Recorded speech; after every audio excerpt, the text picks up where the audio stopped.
விளையாட்டு பிரியர்கள் அனைவருக்கும் அன்பு வணக்கம்.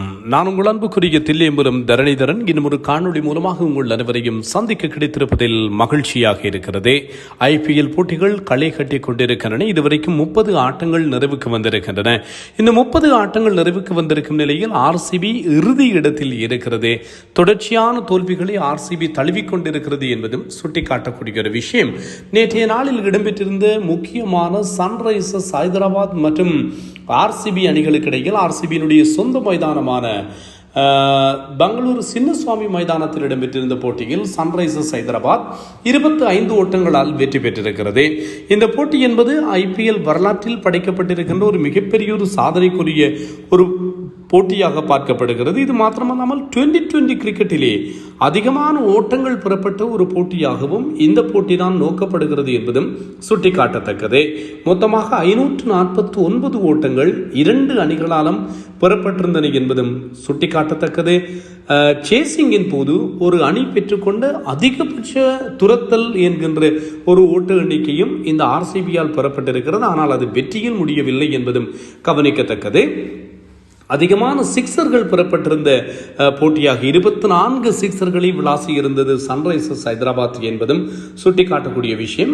2 அணிகளும் சேர்ந்து அதிகமான சிக்ஸர்களை விளாசி இருக்கின்ற ஒரு போட்டி, 2 அணிகளும் சேர்ந்து அதிகமான ஓட்டங்களை குவித்திருக்கின்ற ஒரு IPL ஆட்டம் என்று சொல்லி ஏராளமான சாதனைகள் படைக்கப்பட்டிருக்கின்றன. இதையும் தாண்டி ஒரு 2020 போட்டியிலே 50க்கும் மேற்பட்ட பவுண்டரிஸ் பெறப்பட்டிருக்கின்ற ஒரு ஆட்டமாகவும் இந்த ஆட்டம் பார்க்கப்படுகிறது. இந்த ஆட்டத்தை பற்றி நாங்கள் பேசுவதற்கு முன்னதாக இந்த காணொளியினுடைய விசேட அம்சம் என்னவென்று சொன்னால் தினேஷ் கார்த்திக்கை பற்றிய விமர்சனம்.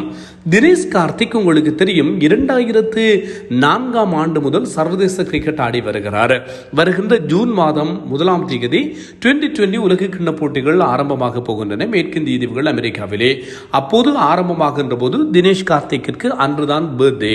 அந்த ஜூன் 1ஆம் தேதி தினேஷ் கார்த்திக்கிற்கு 39 வயதாகிறது. ஆனால் தினேஷ் கார்த்திக் எப்போதுவெல்லாம் இந்த 2020 உலகக்கிண்ண ஆண்டு இருக்கிறதோ அந்த காலகட்டங்களில் விஸ்வரூபம் எடுத்து விடுவார் என்பது உங்களுக்கு தெரிந்த ஒரு விஷயம். 2022ஆம் ஆண்டு 2020 உலகக்கிண்ண போட்டிகளிலும் கூட தினேஷ் கார்த்திக் திடீரென்று பார்த்தால் பேசுபொருளானார். அணிக்குள்ளேயும் வந்தார். 4 போட்டிகளிலே விளையாடினார். 3 இன்னிங்ஸ்களில் அவருக்கு துடுப்படுத்த ஆடுவதற்கான வாய்ப்பு வந்தது. 3 இன்னிங்ஸ்களிலும் சிங்கிள் டிஜிட்டிலேயே வெளியேறினார், சொதப்பினார். மொத்தம் வெறுமனே 14 ஓட்டங்களை தான் பெற்றுக்கொண்டார். ஆனால் அதற்கு முற்பட்ட காலகட்டங்களில் தினேஷ் கார்த்திக் 2020 உலகக்கிண்ண போட்டிகளை இலக்கு வைத்து தொடர்ச்சியாக அணியிலே வாய்ப்புகளை பெற்று வந்தார் என்பதும் குறிப்பிடத்தக்கது. ஆக ஆரம்பத்திலே தினேஷ் கார்த்திக் 2007ஆம் ஆண்டு 2020 உலகக்கிண்ண போட்டிகள், 2010 2020 உலகக்கிண்ண போட்டிகள் என்று சொல்லி 2 2020 உலகக்கிண்ண போட்டிகளிலே தான் விளையாடினார். அதற்கு பின்னர் 2022 விளையாடினார். இப்போது 24லும் விளையாடுவதற்கான வாய்ப்புகள் தினேஷ் கார்த்திக்கு வருகின்றனவா என்கின்ற கேள்விகளை ஏற்படுத்தி இருக்கின்றன. இந்திய அணி இந்த மாத கடைசியிலேயே அறிவிக்கப்படும் என்று சொல்லி சொல்லப்படுகிறது. இப்படி இருக்க பலரும் தினேஷ் கார்த்திக் 2020 உலகக்கிண்ண போட்டிகளிலே இடம்பெற வேண்டுமா என்கின்ற கேள்விகளை ஏற்படுத்தி இருக்கிறார்கள். ஏனென்று சொன்னால் இவருடைய ஃபுல் டைம் இவர் ஒரு கமெண்ட்ரேட்டராகத்தான் இருக்கிறார். ஒரு பார்ட் டைம் ஜாபாகத்தான் இவருக்கு இப்போது கிரிக்கெட் இருக்கிறது. கெவின் பீட்டர்சன் போன்றவர் சொல்கிறார்கள், ஒரு கமெண்ட்ரேட்டர் இவ்வாறு கிரிக்கெட் விளையாடி பேட்டிங் செய்வதை பார்ப்பது என்பது அபூர்வமானது. தினேஷ் கார்த்திக் அந்த மாதிரி செய்து கொண்டிருக்கிறார்கள் என்று சொல்லி கொஞ்சம் நக்கல் பட கெவின் பீட்டர்சன் தன்னுடைய கருத்துக்களை சொல்லியிருந்தார்.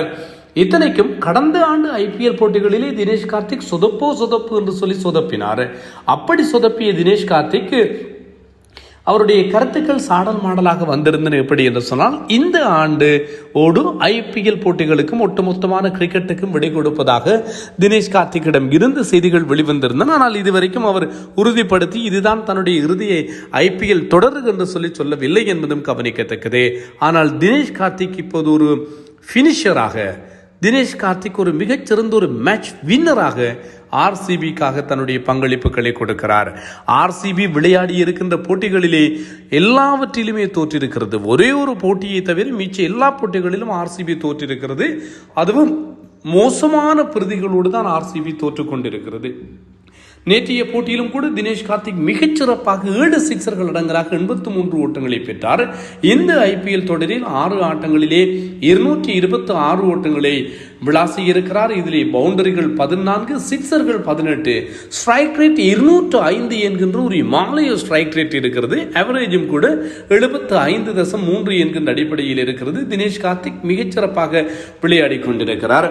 அதுவும் நேற்றைய நாளில் அவர் அடித்திருக்கின்ற ஒரு சிக்சர் 108 மீட்டர்களுக்கு விளாசப்பட்டிருக்கிறது. இந்த IPL-லே லாங்கஸ்ட் 600 என்ற ஒரு சாதனை இப்போது தினேஷ் கார்த்திக் வசம்தான் இருக்கிறது என்பதும் சுட்டிக்காட்டத்தக்கது. இப்படி ஏராளமான சாதனைகளை படைத்திருக்கின்ற தினேஷ் கார்த்திக் 2020 உலகக்கிண்ண போட்டிகளுக்கு தேவைதானா என்கின்ற கேள்விகள் இருக்கின்ற போது அதிகமானவர்கள் தினேஷ் கார்த்திக்கை இந்த உலகக்கிண்ண போட்டிகளிலே சேர்த்துக் கொள்ள வேண்டும் என்கின்ற கருத்துக்களையும் சொல்கிறார்கள்.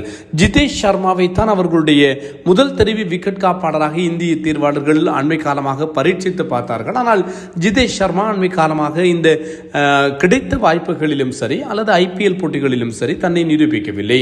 சஞ்சு சாம்சன், இஷாந்த் கிஷான் ஆகியோர் டாப் ஆர்டரிலே விளையாடி கொண்டிருக்கிறார்கள். இஷாந்த் கிஷான் நல்ல ஃபார்மில் இருக்கிறார் ஓப்பனிங். அதே போன்று சஞ்சு சாம்சன் நம்பர் 3 வருகிறார். இந்த டாப் ஆர்டரிலே விளையாடுகின்ற விக்கெட் கீப்பர்ஸ் இந்தியாவிற்கு தேவையாக இல்லை.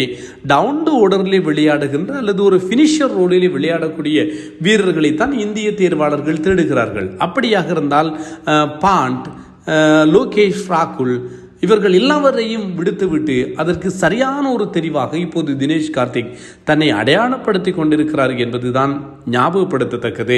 ரிஷாப் பாண்ட் இந்தியாவினுடைய உலகக்கிண்ண அணியிலே இடம்பெறுவது உறுதிப்படுத்தப்பட்டிருப்பதாக செய்திகள் வெளிவருகின்றன. பேக்கப் கீப்பராக சில வழிகளில் DKயையும் அணிக்குள்ளே சேர்க்கிறார்களா என்கின்ற கேள்விகளும் எழுகின்றன. எது எவ்வாறாயினும் கூட கிரிக்கெட்டின் அந்திம காலத்திலே பயணித்துக் கொண்டிருக்கின்ற தினேஷ் கார்த்திக் தான் இருக்கிறேன், எத்தனை இலசுகள் வந்தாலும் கூட அத்தனை இலசுகளோடும் போட்டி போட்டுக்கொண்டு தன் பெயரையும் முன்னிலைப்படுத்தக்கூடிய ஒரு ஆற்றல் மிகுந்தவராக இருக்கிறார் என்பதுதான் தமிழகத்தினுடைய கிரிக்கெட் ரசிகர்களுக்கும் தமிழ் பேசுகின்ற கிரிக்கெட் ரசிகர்களுக்கும் ஒட்டுமொத்தமான RCB ரசிகர்களுக்கும் இருக்கின்ற பெருமைப்படக்கூடிய ஒரு விஷயம். 39 வயதிலும் இளைஞர்களோடு போட்டி போட்டுக் கொண்டிருக்கிறார். ஆனால் தினேஷ் கார்த்திக் மீதான விமர்சனங்கள் மறுபுறத்திலே பார்ப்போமாக இருந்தால் தினேஷ் கார்த்திக் தனக்கு கிடைக்கின்ற வாய்ப்புகளை மோசம் செய்து கொண்டிருப்பவர். அவருக்கான வாய்ப்புகள் சரியாக வழங்கப்பட்டாலும் கூட சர்வதேச கிரிக்கெட் என்று வருகின்ற போது அவர் சொதப்புகிறார் என்கின்ற குற்றச்சாட்டுகள் இருக்கின்றன. இது எந்தளவு தூரம் சாத்தியப்பட போகிறது என்பதை நாம் பொறுத்திருந்து அறிந்து கொள்ளலாம். இன்னும் ஒரு காணொளியில் சந்திக்கும் வரை விடைபெறுவது தரணிதரன்.